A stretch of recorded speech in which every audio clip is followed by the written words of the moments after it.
दोस्तों, बसंत गुरु जी का प्रणाम।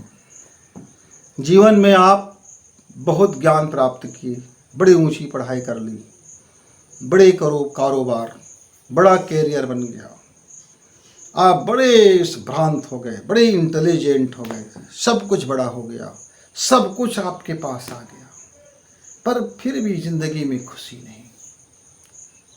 उसका एकमात्र कारण होता है कि आपने इस दुनिया की आपाधापी में खूब धन तो कमाया, पर जीवन मूल्य को कहीं गंवा दिए।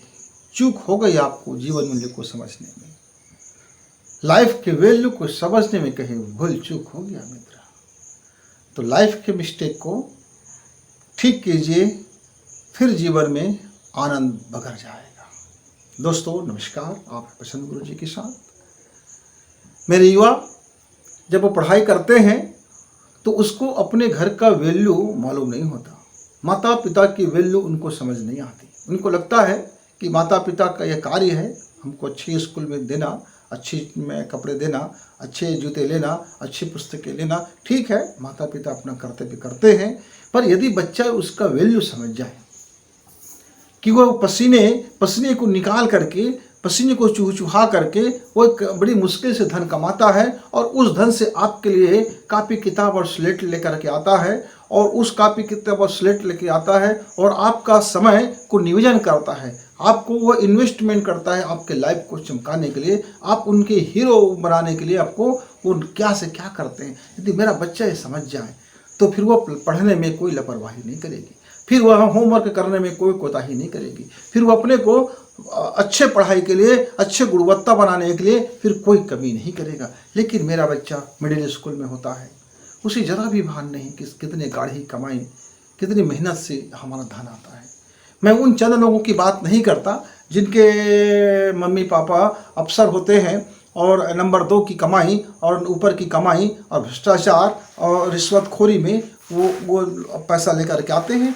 तो उनके घर में वो वातावरण भी दिखता है कि किस तरह से पैसे की बेकदरी हो रहा है, किस तरह से फिजूल खर्ची हो रहा है, कैसे उनकी विचारधाराएं बन रही। तो उनके घर में तो सत्यानाश का बीज बोया ही जा चुका है, क्योंकि भ्रष्टाचार आपके आचार को ख़त्म कर रहा है और आपकी आदत को खराब कर रहा है और आपके आचरण को नीचे गिरा रहा है। तो आपका तो परिवार ऐसे भी, अब वो उसकी तो कल्पना मत कीजिए कि आपका जो आने वाला जनरेशन है वो आज्ञाकारी होगा, सद्गुणी होगा, सद्भावी होगा, ईमान वाला होगा। आप उसकी तो कल्पना ही मत कीजिए, क्योंकि आपने तो अपना बीज ही चेंज कर दिया है, भविष्य का पूरा बीज ही बदल दिया है। लेकिन जिन घरों में, जिन मित्रों ने, जिनके घरों में मेहनत की कमाई खाते हैं, जिनके माता पिता किसान वर्ग हैं, जिनके माता पिता मजदूर वर्ग है, जिनके माता पिता व्यापार करते हैं, ये सब अपना परिश्रम करते हैं और ला कर के घर में जो धन लाते हैं उससे आपकी परवरिश करते हैं। ये बात मेरे बच्चों को यदि समझ में आ जाए तो उनको जीवन मूल्य फिर दोबारा समझने की जरूरत नहीं पड़ेगा। वैसे ही मेरी माता पिता यदि यह बात को समझ जाए कि उसका एक एक घर में जितना व्यक्ति है उनका जीवन अनमोल है, उनकी समय अनमोल है, उनकी लाइफ अनमोल है, उनकी भविष्य अनमोल है, उसको बचाना, सुरक्षित करना और सही जगह में उसकी परवरिश करना और उचित मात्रा में शिक्षा देना और सही उसकी साधन और सुविधा का ख्याल रखना, ये दोनों वर्ग यदि समझ जाए मित्रों तो हमारी लाइफ में मिस्टेक होने की संभावना बहुत कम रह जाती है। लेकिन अक्सर होता ही है। मैं अपना ही उदाहरण देता हूँ। हमने पढ़ाई किया, क्यों किया, कोई वैल्यू पता नहीं, न घर का वैल्यू, न धन का वैल्यू, न व्यक्ति का वैल्यू, न अपने समय का वैल्यू। हमें किसी प्रकार का कोई वैल्यू पता ही नहीं था। बिना वैल्यू समझे हमने मैट्रिक पास कर ली।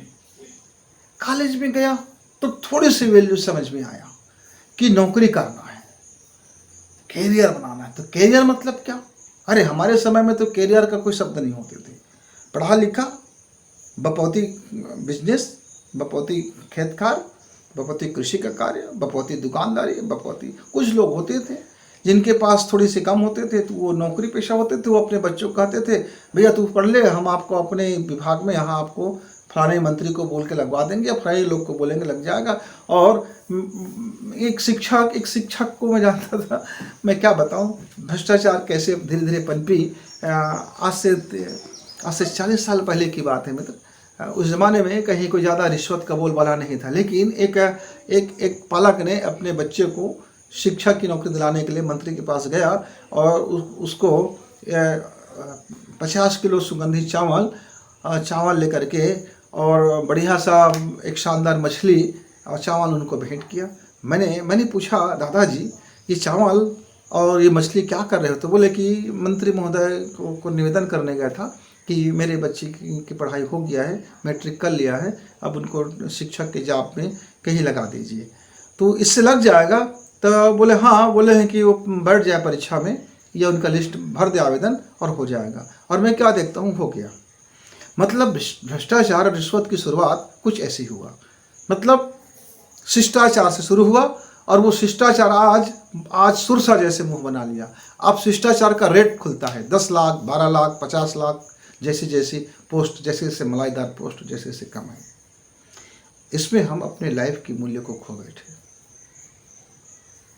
बैठे और धन के पीछे पागल, मनी के पीछे पागल, और वो भी परिश्रम के मनी नहीं, भ्रष्टाचार के मनी, रिश्वत के मनी, नंबर 2 के मनी।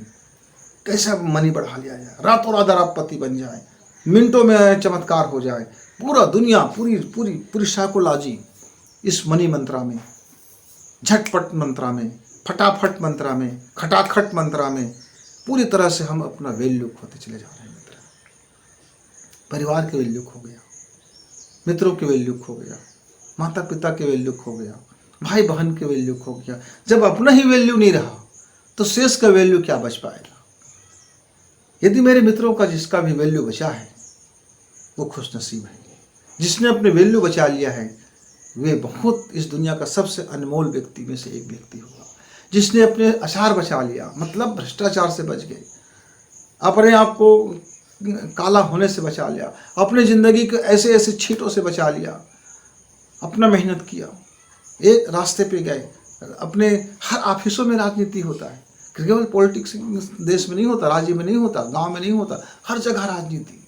एक ऑफिस में 4 काम करने वाले हैं, तीन व्यक्ति सोचता है कि मैं चौथे से कैसे आगे बढ़ जाऊं, हर 3 व्यक्ति सोचता है कि मैं उस एक से कैसे आगे बढ़ जाऊं, और उसके लिए अपने बॉस के साथ में कुछ भी अफवाह फैलाना, कुछ भी लिपापोती करना, उनकी चाकरी करना, उसकी चापलूसी करना, और मैंने इस तरह से, और उनको कुछ न कुछ से इम्प्रेसित करते रहना, प्रभावित करते रहना, बरगलाते रहना। ये सब क्या है मित्र? ये अपना अवमूल्यन है। हम इस अवमूल्यन के बलबूते पर हम अपना प्रमोशन चाहते हैं, तो फिर आपका मूल्य तो कमजोर पड़ गया ना। मेरा व्यापार है, गुणवत्तापूर्ण यदि मैं सामान दूं, उचित मूल्य लूं, आदमी खरीदेगा, मेरा व्यापार बढ़ेगा। लेकिन नहीं, मूल्य तो मैं उतना ही लूंगा पर माल घटिया दूंगा और ज़्यादा कमाऊंगा। इस मानसिकता भी वह भ्रष्टाचार से कम मानसिकता नहीं है जो हमारे अफसर लोग भ्रष्टाचार में लिप्त रहते हैं। जिसको हम अफसर बोलते हैं, जिसको नेता बोलते हैं, वे भी वैसे ही है जैसे आप हैं। तो मित्रों, ये आप यदि अपना वैल्यू कहीं खो गए हैं तो अपनी तलाश कीजिए, और उसका भ्रष्टाचार का असर आपके परिवार के ऊपर आता है, एक एक व्यक्ति के ऊपर आता है, आपके ऊपर आता है। कल्पना कीजिए, मैं दिन भर में 1000 का रोजी कमाता हूँ, उस 1000 का मेरे घर परिवार में कहाँ कहाँ इन्वेस्ट होना है, बच नहीं रहा 1 रुपये।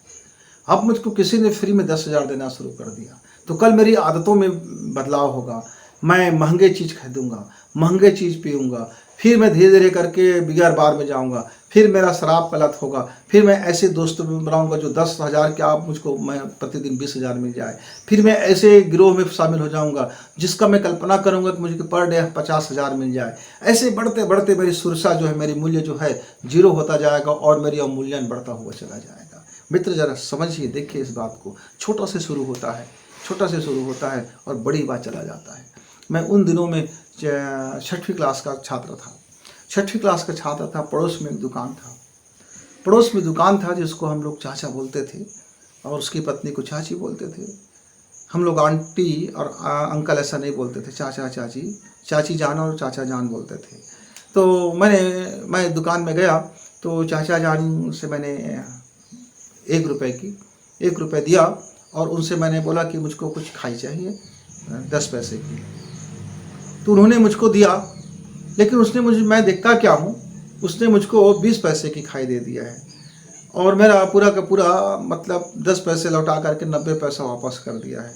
मैं बड़ी गदगद खुश होकर के घर आया। मैं सोचा कि मुझको आज 2 गुना खाई मिल गया, पैसा तो मेरा उतना ही गया।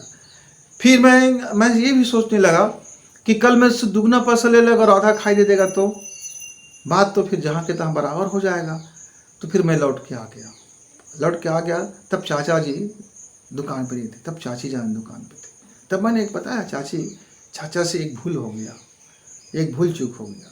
क्या हो गया कि मैं 10 पैसे का मांगा था, खाई मैं लेना चाहता था और ये मुझको 20 पैसे का दे दिया और मेरा पूरा का पूरा 90 पैसा रुपया वापस दे दिया।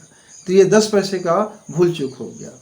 उसने खुश हुआ, गले से लगा लिया और उसने मुझको ढेर सारा खाई दे दिया। बोले कि बेटा तूने अपना मूल्य बचा लिया, तूने अपना लाइफ का मूल्य बचा लिया, तूने 10 पैसा नहीं बचाया है, तूने मेरा 10 पैसा नहीं लौटाया है, तूने अपने जीवन का 10 पैसा लौटा लिया है, तूने अपने जीवन का मूल्य बचा लिया है। मेरा तो फायदा था, मैं तो फ़ायदा लेता हूँ और चला जाता है, मेरा घाटा फायदा उससे ज़्यादा होता नहीं, लेकिन मैं विचार का मूल्य देख रहा है। अब तुमने मुझको एक और सीख दे दिया कि हम जब किसी का धन बचाते हैं तो वास्तव में उसका धन नहीं बचाते हैं, हम अपना धन बचाते हैं। तो उसको याद आया कि ये ग्राहक ने 1 रुपये ज़्यादा उसका पैसा वो काट लिया था, जितना उसका बनता था उससे ज़्यादा का बिलिंग हो गया था।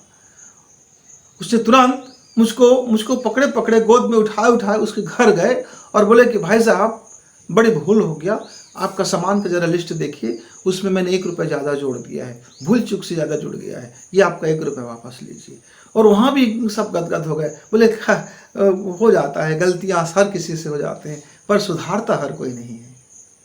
दुकानदार ने कहा, चाची ने कहा, गलतियाँ हर किसी से हो जाता है, गलतियाँ होना स्वाभाविक है, गलती होना तो नेचर है, पर सुधारना तो अपना कार्य है, सुधर जाना तो अपना कार्य है। मित्रों, मैंने उस दिन से जीवन में सीख लिया कि मैं यदि किसी का बेईमानी करूँगा तो दरअसल मैं अपना ही अवमूल्यन कर रहा हूँ। मैं किसी का 10 रुपये खाऊंगा तो दरअसल मैं अपना ही अवमूल्यन कर रहा हूँ। मैं किसी के अहित करूँगा तो दरअसल मैं अपना ही अवमूल्यन कर रहा हूँ। तो ये भूल चूक जीवन में होती है मित्र, और जिस दिन से आप अपना मिस्टेक सुधार लेते हो, आपकी ज़िंदगी में वो शानदार अवसर आता है और आपको सम्मान भी मिलता है, सुख भी मिलता है, समृद्धि भी आता है और कारोबार में आपको कोई कमी नहीं होता है, कोई कमी नहीं होता है। मित्र, मैं एक और बच्चे का एग्जाम्पल दूंगा। परीक्षाएं चल रही थी 12वीं बोर्ड का। एक बच्चे को एक शिक्षक ने चाहा कि इसका मैं कुछ हल करा दूं, पर बस यूं ही बिना लोभ के। वो शिक्षक उस बच्चे को बताने लग गए, सवाल बताने लग गए। बच्चे ने उठ करके खड़ा होकर के हाथ जोड़ के कहा, सर मुझसे गलतियां होने दीजिए, पर आप ये गलती ना करें, आपके लिए पूरा हाल बराबर है। आप शिक्षक हो, आपके लिए कोई बच्चा ना छोटा है ना बड़ा है, ना होशियार है ना गधा है, सब आपके लिए बराबर है। आपका यह गलती पूरे स्कूल के लिए भारी पड़ेगा और मैं कमज़ोर हो जाऊंगा कल, मैं मेहनत करना छोड़ दूंगा कल मैं इसी उम्मीद में बैठूंगा पेपर में कि मेरे पास मेरे सर है ना मुझको बताने के लिए, और फिर मेरी ज़िंदगी में फिर आप हर जगह कहाँ मेरा काम आओ। इसलिए मुझको संघर्ष करने दीजिए। मैं जब हेल्प लूँ तो मुझको पढ़ाई में हेल्प देना, मुझको एग्ज़ाम में पास होने में हेल्प नहीं दीजिए। अरे मैं फेल होता हूँ होने दीजिए। मित्रों, उस वर्ष वह बालक गणित में फेल हो गया, लेकिन उसने ज़िंदगी पास कर ली। फेल तो हुआ गणित में, पूरी ज़िंदगी पास कर ली। पूरे शिक्षक गदगद हो गए, पूरे स्टाफ बोल गए। अगले साल पूरे एक स्टाफ, एक शिक्षक उसको अपना ज्ञान का सर्वोत्तम देने में लग गए। उसके पीछे हर शिक्षक लग गए, जिसने भी सुना उसकी मदद करने लग गए, उसके एजुकेशन, उसके ज्ञान को बढ़ाने में लग गए। उसका मूल्य इतना बढ़ गया कि मित्रों, वो अगले साल अपने को वो टॉपर स्टूडेंट बना लिया और जिंदगी के किसी मोड़ में वो फेल नहीं हुआ फिर, क्योंकि उसने अपना मूल्य बचाना सीख गए थे। जरा लोभ में नहीं पड़ा। लोभ हमारे सत्यानाश का जड़ होता है मित्र। लाभ लीजिए, पर परिश्रम का लाभ लीजिए, उचित लाभ लीजिए। जो है आपका वो लीजिए, जो नहीं है आपका उस पर आप अपना जिब मत लपलपाइए। आपका जो नहीं है उसके पीछे आप अपना हाथ मत बढ़ाइए। जो आपका नहीं है उसके लोभ में आप मत पड़े रहिए। यही तो आपकी ओर सत्यानाश के ले जाता है। यही तो मिस्टेक है आपके जीवन मूल्यों का। तो मित्रों, आइए, आप मुझसे समझदार हैं, आप ज़्यादा मूल्यवान हैं। आप अपनी लाइफ की वैल्यू जानते होंगे, आप अपनी मस्तिष्क की वैल्यू जानते होंगे, आप अपनी जीभ की वैल्यू जानते होंगे, आप अपनी आँख की वैल्यू जानते होंगे, आप अपनी कान की वैल्यू जानते होंगे, आप अपने दोनों हाथ की वैल्यू जानते होंगे, आप अपनी हार्ट की वैल्यू जानते होंगे, आप अपने किडनी की वैल्यू जानते होंगे, आप अपने एब्डोमन की वैल्यू जानते होंगे, माने उदर की वैल्यू जानते होंगे। आप जानते होंगे, अपने संपूर्ण व्यक्तित्व की वैल्यू जानते होंगे। आप यह भी जानते होंगे कि आपके परिवार की क्या वैल्यू है, आपके बाल बच्चे का क्या वैल्यू है, आपके माता पिता की क्या वैल्यू है। अरे आपके घर के कुत्ते और बिल्लियों की भी वैल्यू आप जानते होंगे। जानते होंगे आपके घर में वो पशु पक्षी, उनका वैल्यू जानते होंगे। आप जानते होंगे अपने सांसों का वैल्यू भी जानते होंगे। आप जानते होंगे आपके अपने अंदर का जो उठने वाले विचार तरंग है, इस जीवन का क्या वैल्यू है, इस जन्म का क्या वैल्यू है। आप जानते होंगे कि आपका जो शरीर मिला है, इसका क्या वैल्यू है। आप जानते होंगे कि आपकी मौत का वैल्यू क्या होने वाला है। आप जानते होंगे मित्र, मैं नहीं जानता था, मैं लगा कोशिश करने, और इतना तो मैं जान गया हूँ कि यदि मुझसे जीवन में मिस्टेक हो रहा है तो उस मिस्टेक को मैं भूल सुधार कर लूँ। मैं अपने लाइफ को, उस मिस्टेक को, जहाँ जहाँ भी मिस्टेक होता है कुछ तो सुधारा जाए। अपने वैल्यू, हम इस तरह से अपने वैल्यू बचाने में लग जाते हैं कि मैं आपका वैल्यू नहीं बचा सकता, पर मैं अपना वैल्यू बचा सकता हूँ। यदि लाइफ का वैल्यू में भूल चूक हुआ है आपको, तो जिंदगी मटिया मेट होने में देर ना लगेगी। लेकिन यदि आपने अपनी भूल चूक का सही प्रबंधन कर लिया, तो फिर जिंदगी में आपका वैल्यू लगातार बढ़ता चला जाएगा, लगातार बढ़ता जाएगा। उम्मीद है कि आप अपनी भूल चूक का सही प्रबंधन करेंगे और अपने लाइफ का वैल्यू करेक्ट करेंगे। फिर मिलेंगे, तब तक गुरु जी को विदा। धन्यवाद।